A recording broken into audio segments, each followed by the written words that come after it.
Apple, Microsoft, Nvidia, Meta, alphabet, ऐसे बड़े बड़े यूएस कंपनीज के नाम हम सब ने सुने हैं और इन ग्लोबल जायंट्स को हम लोग हमेशा एक दूर का सपना समझकर ही छोड़ देते हैं।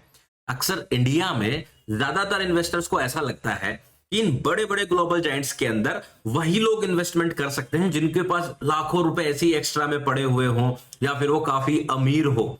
जबकि क्या आप लोगों को पता है कि अगर आपके पास 100 रुपए भी हैं तो आप 100 रुपए से भी इन बड़ी कंपनीज के शेयर्स बाई करके इनके हिस्सेदार बन सकते हैं।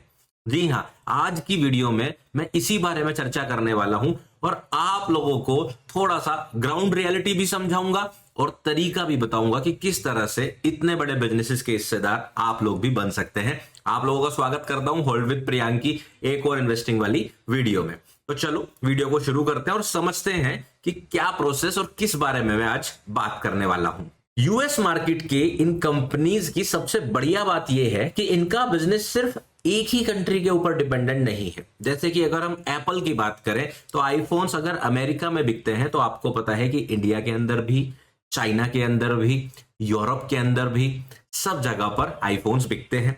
इसी तरह से आप माइक्रोसॉफ्ट को देख लीजिए। क्या माइक्रोसॉफ्ट के सॉफ्टवेयर सिर्फ अमेरिका में चलते हैं? जी नहीं, आज भी आप सभी लोगों को पता है कि हम में से अधिकतर लोगों ने अपने सबसे पहले कंप्यूटर के अंदर विंडोज को ही देखा था जो कि माइक्रोसॉफ्ट ने बनाया है, राइट। उसी तरह से आप एनवीडिया की एआई के अंदर इन्वेंशन, एआई के अंदर उसकी डिमांड, क्योंकि एनवीडिया की डिमांड से मेरा मतलब है एनवीडिया की चिप्स की डिमांड, तो आप सब लोग जानते हैं कि वो कितना इंपॉर्टेंट है। गूगल सब जगह पर चलता है, मेटा, फेसबुक, व्हाट्सएप क्या आप लोग यूज नहीं करते? तो सबसे बड़ी चीज जो समझने वाली बात है कि ये जो ग्लोबल कंपनीज हैं वो सिर्फ यूएस मार्केट के ऊपर डिपेंडेंट नहीं है। तो इसका मतलब ये भी है कि अगर किसी एक कंट्री के अंदर स्लो डाउन आ गया, वहां के डायनेमिक्स जो है अगर मार्केट्स को सपोर्ट नहीं कर रहे हैं तो भी इन कंपनीज के अंदर बिजनेस लगातार बढ़ता रहता है। इसी वजह से अगर हम देखें तो ये कंपनीज का जो मार्केट कैपिटलाइजेशन है वो भी इंडियन कंपनी से कई गुना ज्यादा है। जैसे कि अगर एनवीडिया और एप्पल की बात करें तो उनकी मार्केट कैप $4 ट्रिलियन से भी ज्यादा है। उसी तरह से माइक्रोसॉफ्ट और अल्फाबेट की भी लगभग 3.6 3.8 ट्रिलियन डॉलर्स के आसपास आज मार्केट कैपिटलाइजेशन है। और आप सोचिए कि ये इंडिया की किसी भी बड़ी कंपनी से कितना ज्यादा है। जैसे कि अगर हम रिलायंस इंडस्ट्रीज की भी बात करें तो वो लगभग कुछ बिलियन डॉलर्स के आसपास ही है। और अगर हम इसको इंडियन कॉन्टेक्स्ट में देखें तो इंडिया की सबसे बड़ी लिस्टेड कंपनी रिलायंस इंडस्ट्रीज की मार्केट कैप अभी लगभग 200-250 बिलियन डॉलर्स के आसपास ही है। और यहां पर मैं कंपनीज की मार्केट कैप के बारे में बोल रहा हूं ट्रिलियन डॉलर्स, जिसका मतलब आप इस तरह से भी समझ सकते हैं कि सिर्फ एनवीडिया एक कंपनी की मार्केट कैप रिलायंस इंडस्ट्रीज की मार्केट कैप से लगभग 20 गुना ज्यादा है और ये इंडिया की सबसे बड़ी कंपनी है। इस हिसाब से अगर हम यूएस की टॉप 4 कंपनीज के बारे में भी बात करें, उनकी टोटल मार्केट कैप जो है वो लगभग $16 ट्रिलियन के आसपास पहुंच जाता है। अगर इंडियन रुपीज में समझें तो ये लगभग 132 लाख करोड़ रुपए के आसपास हो जाएगा। तो आप खुद ही समझ सकते हैं कि ये सिर्फ नंबर्स नहीं है, ये पूरे ग्लोबल डोमिनेंस का इंडिकेटर है किस तरह से यूएस टेक कंपनीज और यूएस की बड़ी कंपनीज का डोमिनेंस पूरी दुनिया पर छाया हुआ है। अगर आप यूएस के सिर्फ टेक जायंट्स की बात करेंगे तो पिछले 10 सालों में उनकी अगर आप CAGR देखेंगे, एनुअल ग्रोथ देखेंगे, वो लगभग 25 से 30% की है। और अगर आप इंडियन कंपनीज की बात करेंगे तो वो लगभग 12 से 14% के आसपास है। इसका मतलब कि यूएस टेक कंपनीज के अंदर अगर हम पिछले डिकेड के अंदर ग्रोथ देखें तो वो इंडियन कंपनीज से लगभग 2 गुने स्पीड से हुई है। इन सब बातों से हमें ये तो समझ में आ गया होगा कि यूएस टेक कंपनीज कहीं ना कहीं एक बेहतर इन्वेस्टमेंट अपॉर्चुनिटीज हमें जो है प्रोवाइड करती है। लेकिन यहां पर अधिकतर लोगों के मन में क्वेश्चन भी और सवाल भी कुछ इस तरह का रहता है कि ये चीजें बोलने में तो आसान है इंडियन इन्वेस्टर के लिए कि मैं वहां इन्वेस्ट करना चाहता हूं, लेकिन अगर आप स्टॉक के प्राइसेस देखोगे भाई तो फिर ऐसी बात नहीं बोलोगे। आज एप्पल का स्टॉक जो है वो $250 के आसपास ट्रेड कर रहा है। तो आप खुद सोचिए कि अगर $250 को इंडियन रुपीस के अंदर कन्वर्ट करेंगे तो 20-22 हजार रुपए का एक स्टॉक बैठेगा। अगर आप एप्पल के अलावा माइक्रोसॉफ्ट का स्टॉक देखेंगे वो लगभग $400 के आसपास बैठ रहा है। तो इस हिसाब से अगर हम 4-5 कंपनी सेलेक्ट करके उनके कुछ एक दो शेयर्स भी बाई करने की कोशिश करें तो 5-6 स्टॉक का पोर्टफोलियो बनाने के लिए लाख 1.5 लाख रुपए की जरूरत पड़ेगी। और यही वजह रहती है, ज्यादातर लोग इस तरफ सोचते नहीं है। लेकिन इसी समस्या का समाधान जो है मैं आज आप लोगों को बताने वाला हूं। और सिर्फ पैसे की बात ही नहीं है कि कितना पैसे का पोर्टफोलियो बनाना पड़ेगा, साथ में आपके और भी जो चार्जेस लगते थे, जैसे कि सर यूएस में बैंक अकाउंट खोलना पड़ेगा क्या, कन्वर्जन रेट में भी मेरा तो खर्चा हो जाएगा, फॉरेक्स चार्जेस भी लग जाएंगे, इसलिए जो है यूएस मार्केट के अंदर स्टॉक्स खरीदना मुश्किल है। तो इन सब समस्याओं से अब टेक्नोलॉजी, इन्वेस्टिंग और ये सारी दुनिया आगे बढ़ चुकी है। लेकिन अब जो पिक्चर है ना इन्वेस्टिंग की, वो कुछ सालों के अंदर काफी बदल चुकी है और अब इन समस्याओं का समाधान भी मार्केट के अंदर अवेलेबल है। इसके लिए सबसे पहले मैं आपको बताऊंगा फ्रैक्शन इन्वेस्टिंग के बारे में। मतलब जैसे एक एग्जांपल ले लेते हैं कि अगर मैंने आपको बोला कि भाई एक कंपनी का स्टॉक $250 चल रहा है अभी फिलहाल, लेकिन आप उस स्टॉक को खरीदना चाहते हैं लेकिन उतने रुपए नहीं है, तो अब आप इंडियन इन्वेस्टर होते हुए भी फ्रैक्शन इन्वेस्टिंग कर सकते हैं, मतलब उसका एक छोटा हिस्सा भी खरीद सकते हैं। यानी कि अगर आप चाहे सिर्फ $2.50 का एप्पल का स्टॉक भी बाई कर सकते हैं। और ये कोई नई चीज नहीं है, यूरोप और यूएस मार्केट्स में ये हमेशा से होता रहा है, जहां पर आप एक स्टॉक के छोटे हिस्से को भी बाई कर सकते थे। लेकिन अब इंडियन इन्वेस्टर के लिए भी इसका ऑप्शन खुल गया है और आप 100, 200, 300 रुपए से भी एक 20-22 हजार वाले स्टॉक का एक हिस्सा बाई कर सकते हैं। इसके लिए इंड मनी एक सेबी रजिस्टर्ड प्लेटफॉर्म अवेलेबल है, जिसके बारे में भी मैं आज आपको बताने वाला हूं। लेकिन अब ये फ्रैक्शन इन्वेस्टिंग की सुविधा जो है इंडियन इन्वेस्टर्स के लिए भी अवेलेबल है। कुछ प्लेटफॉर्म्स जैसे IND मनी के थ्रू आप इसके अंदर फ्रैक्शन इन्वेस्टिंग कर सकते हैं, वो भी 200-300 रुपए से भी शुरुआत कर सकते हैं। और IND मनी प्लेटफॉर्म की सबसे बढ़िया बात यह है कि IFSCA रेगुलेटेड प्लेटफॉर्म भी है। इसका मतलब इसके थ्रू आप यूएस मार्केट के 9000 से ज्यादा स्टॉक्स, ग्लोबल ETFs और यूएस ETFs के अंदर इन्वेस्टिंग शुरू कर सकते हैं। IND मनी के थ्रू डायरेक्टली यूएस स्टॉक में इन्वेस्टिंग करने का प्रोसेस भी बहुत सिंपल है। और एक और खुशी की बात बता दूं आपको, 0 account opening charge, AMC charges के साथ। आपके पास iOS हो या एंड्रॉइड, IND मनी एप्लीकेशन दोनों में अवेलेबल है। ऐप डाउनलोड करने के बाद आपको अपने मोबाइल नंबर से साइन अप करना होगा और KYC कंप्लीट करने के लिए आपको अपना पैन, आधार और सेल्फी को अपलोड करना होगा। इंस्टेंटली ही आपकी KYC जो है कंप्लीट हो जाएगी और उसके बाद आप 9000 से ज्यादा यूएस स्टॉक्स के अंदर अपनी इन्वेस्टिंग जर्नी को शुरू कर सकते हैं। अपनी इन्वेस्टिंग को शुरू करने के लिए या यूएस स्टॉक्स को बाई करने के लिए, जैसा चाहे आप वैसा समझ लीजिए, अब आपको अपने यूएस वॉलेट के अंदर मनी ऐड करनी पड़ेगी।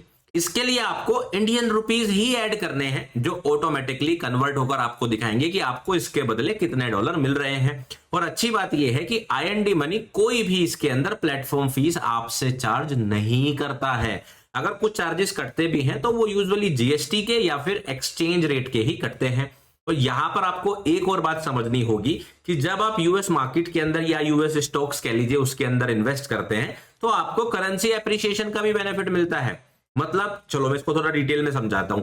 अब आप खुद सोचिए, आज से 10 साल पहले 2015 के आसपास हमारा इंडियन रुपीस डॉलर के रेस्पेक्ट में 74 के आसपास चल रहा था। लेकिन धीरे धीरे आज आप देखिए वो कहां पहुंच गया है। 2025 में अभी रिसेंटली आपको पता है 91 को भी जो है उसने टच कर दिया था।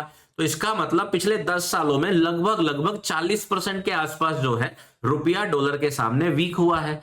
लेकिन अब आप सोचिए कि आपने अगर जब इन्वेस्ट किया, आपने तो रुपए ही दिए थे, वहां पर डॉलर में जाके इन्वेस्ट हुए, और कल को अगर डॉलर स्ट्रोंग होता है और रुपीस उसके अगेंस्ट वीक होता है तो आपको करेंसी एप्रिसिएशन का भी बेनिफिट मिलेगा यहां पर।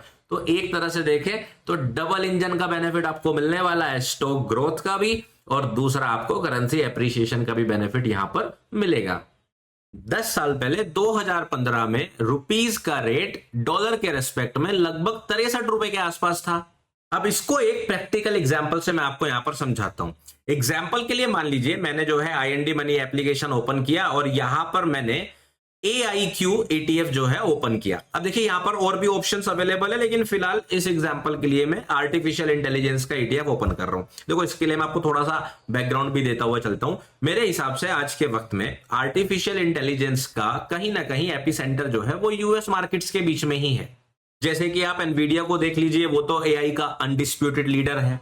माइक्रोसॉफ्ट को देख लीजिए, माइक्रोसॉफ्ट भी ओपन AI के साथ पार्टनरशिप करके AI पर काम कर रहा है। गूगल देख लीजिए, अल्फाबेट को देख लीजिए, उसके पास डीप माइंड और जेमिनाई जैसे प्लेटफॉर्म है जहां पर वो कितने ज्यादा AI ड्रिवन सॉल्यूशंस के ऊपर काम कर रहा है। मैं ये नहीं कहना चाह रहा हूं कि इंडिया के अंदर नहीं है, देखिए इंडिया के अंदर भी है, बट कंपैरेटिवली यूएस ही वहां पर लीडर है। अब आप बोल सकते हैं कि टीसीएस, विप्रो भी एआई के ऊपर काम कर रहे हैं, लेकिन उनका जो कोर बिजनेस है वो कहीं ना कहीं अभी भी सॉफ्टवेयर सर्विसेज, कंसल्टेंसी, हार्डवेयर और इन सब पर बेसिस है। तो हम कह सकते हैं कि यूएस के अंदर ही सेंटर ऑफ ग्रेविटी बना हुआ है एआई का। गोल्डमैन सैक्स के हिसाब से 2030 तक ग्लोबल एआई मार्केट लगभग 1.8 ट्रिलियन डॉलर तक पहुंच सकती है, जिसके हिसाब से अगर ये चीज सही हो गई तो एस्टिमेटेड ग्रोथ 30 से 35% तक की एक्सपेक्ट की जा सकती है। और इस ग्रोथ का मैक्सिमम बेनिफिट मेरे हिसाब से उन्हीं कंपनीज को मिलने के चांसेस सबसे ज्यादा है जो ऑलरेडी एआई इंफ्रास्ट्रक्चर पर या तो काम कर रही है या फिर उसको कंट्रोल कर रही है। इसलिए इस एग्जाम्पल के लिए मैंने यहां पर AIQ ETF चुना है। चलो वापस एग्जाम्पल पर चलते हैं। मैंने यहां पर AIQ सेलेक्ट किया और IND मनी पे मुझे इंपॉर्टेंट डिटेल्स मिल जाती है, जैसे कि इस ETF ने 1 साल, पिछले 3 साल और पिछले 5 साल में कितना रिटर्न दिया हुआ है। इसमें दिखा रहा है कि ये ETF लेने से मेजर पैसा गूगल, पेलेंटियर, एप्पल, टेस्ला जैसी कंपनीज में इन्वेस्ट होगा। मान लो इस AI फोकस पोर्टफोलियो में सिर्फ 2,000 रुपए पर महीने इन्वेस्ट करते हैं, तो अब अगर हम 15% कंजर्वेटिव, मतलब अज्यूम भी कर रहे हैं तो छोटा ही कर रहे हैं, कंजर्वेटिवली कर रहे हैं कि 15% कंजर्वेटिव रिटर्न भी अगर हम एक्सपेक्ट करें। अब मान लो इस एआई फोकस पोर्टफोलियो में अगर हम सिर्फ 2,000 रुपए महीने से भी इन्वेस्टिंग शुरू करते हैं और कंजर्वेटिवली मान लेते हैं कि एक्सपेक्टेड ग्रोथ सिर्फ 15% का ही CAGR हमें यहां पर दिखाई देता है, और एक्सपेक्ट करके चल रहे हैं पिछले टाइम के हिसाब से कि लगभग 3% का जो है हमें करेंसी एप्रिसिएशन मिल सकता है पर ईयर, तो देखें तो हमें 18% का ग्रोथ यहां पर दिखाई देता है। इस हिसाब से आप तकरीबन आने वाले अगले 10 सालों के अंदर, इस हिसाब से अगले 10 सालों में हमारा इन्वेस्टमेंट लगभग 2.4 लाख के आसपास हो जाएगा। लेकिन क्या आपको पता है कि अगर ये कंजर्वेटिव एस्टिमेट जो मैंने कंसीडर किया है ये सही कामयाब हुआ तो इस स्पीड से भी आपका पोर्टफोलियो ओवरऑल लगभग 6 लाख रुपए का होगा। इसी हिसाब से 20 साल में आपका इन्वेस्टमेंट लगभग 5 लाख और आपका पोर्टफोलियो लगभग 30 लाख, और 30 सालों की भी बात करें तो आपका इन्वेस्टमेंट लगभग 7 लाख के आसपास होगा। लेकिन आपका जो पोर्टफोलियो इस ग्रोथ के हिसाब से कैलकुलेट करोगे वो 1.3 करोड़ के आसपास होगा। और ये कोई फैंटेसी नंबर नहीं है, this is compounding, yes, the 8th wonder of world according to Einstein. तो उस कंपाउंडिंग की वजह से ये नंबर्स अचीव किए जा सकते हैं इस एस्टिमेटेड ग्रोथ के हिसाब से। इस तरह की कंपाउंडिंग को अचीव करने के लिए आपको यह भी जानना है कि आपको इसके लिए पेशेंस और लॉन्ग टर्म इन्वेस्टिंग को समझना जरूरी होता है। अब देखिए, इंडियन म्यूचुअल फंड्स और इन्वेस्टिंग के अकॉर्डिंग ज्यादातर हम मीडियम जो एवरेज जो रिटर्न कंसीडर करते हैं वो 12 to 14% के आसपास करते हैं। अगर हम Indian large cap mutual fund की बात करें तो वहां पर CAGR आपका यूजुअली 12-14% के आसपास होता है, लेकिन यूएस टेक जायंट्स इससे ज्यादा स्पीड से लगातार बढ़े हैं। हिस्टोरिकली हमें यह बात पता है, लेकिन यूएस स्टॉक मार्केट में आपको जो एडिशनल बेनिफिट मिल रहा है वो मिल रहा है आपको करेंसी एप्रिसिएशन का भी। तो कहीं ना कहीं अगर हम देखें तो पिछले कई सालों के अंदर अगर आपने इन्वेस्टिंग को समझा है तो आपको जो करेंसी एप्रिसिएशन है उसने आपको यहां पर एक एक्स्ट्रा टेल एंड भी दिया है। Indian large cap mutual funds का CAGR एवरेज 12 से 13% के आसपास रहा है। हालांकि यूएस टेक जायंट्स तो काफी ज्यादा इससे आगे निकल गए हैं, लेकिन अगर हम एवरेज रिटर्न्स भी कंसीडर करें तो यूएस इन्वेस्टमेंट के अंदर हमें जो है रुपी डेप्रिसिएशन ने कहीं ना कहीं एक एक्स्ट्रा टेलविंड दिखाई देता है। हमें दिखाई देता है कि हिस्टोरिकली जिन लोगों ने यूएस मार्केट्स को चुना होगा उसको पिछले 10 सालों में ये रुपी डेप्रिसिएशन का बेनिफिट भी कहीं ना कहीं मिला होगा। इसी वजह से आज के वक्त में बड़े बिजनेसमैन या फिर जिनको आप सोचते हैं लोग यूएस स्टॉक मार्केट में इन्वेस्ट कर रहे हैं या लॉन्ग टाइम इन्वेस्टर्स के लिए डाइवर्सिफिकेशन के हिसाब से भी यूएस मार्केट्स के अंदर इन्वेस्टमेंट करना काफी ज्यादा पॉपुलर भी है और काफी ज्यादा पावरफुल स्ट्रेटजी भी बन गई है। इसलिए समझदार इन्वेस्टर इंडियन मार्केट में भी इन्वेस्ट करता है और साथ के साथ यूएस मार्केट्स के अंदर भी इन्वेस्ट करता है और अपने पोर्टफोलियो के अंदर डाइवर्सिफिकेशन की स्ट्रेटजी को सही तरीके से समझता है। तो कई बार हमें अगर लगता है कि यूएस मार्केट में रुपया लगाना कहीं हमारे लिए एक रिस्की इन्वेस्टमेंट तो नहीं है, तो कायदे में तो ये रिस्क डाइवर्सिफिकेशन की स्ट्रेटजी है जिससे कि आप दोनों मार्केट के अंदर अपनी लॉन्ग टर्म इन्वेस्टिंग कर सकते हैं। अब अपने इस लॉन्ग टर्म इन्वेस्टिंग के रिस्क को डाइवर्सिफाई करने का एक्शन अगर आप आज से भी लेते हैं तो आपको इसके रिजल्ट हो सकता है आज से 15, 20, 25 साल बाद दिखाई दे। लेकिन लॉन्ग टर्म इन्वेस्टिंग का मजा यही है कि रिटर्न्स या फिर रिजल्ट हमें जो है लॉन्ग टर्म में ही दिखाई देते हैं और साथ में हमें जो है यहां पर डाइवर्सिफिकेशन अपॉर्चुनिटी भी मिलती है।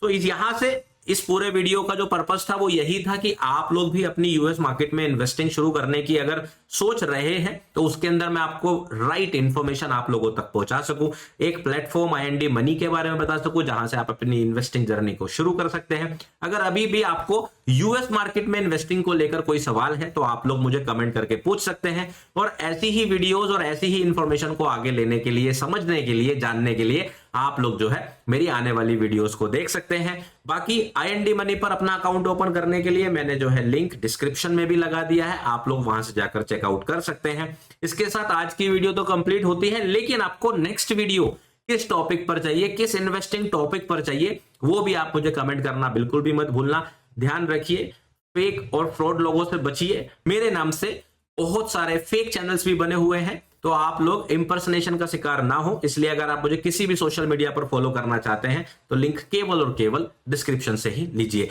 मैं आप लोगों को मिलूंगा नेक्स्ट वीडियो में, तब तक रखिए अपना ध्यान, अपने परिवार का ध्यान। Take care, bye bye.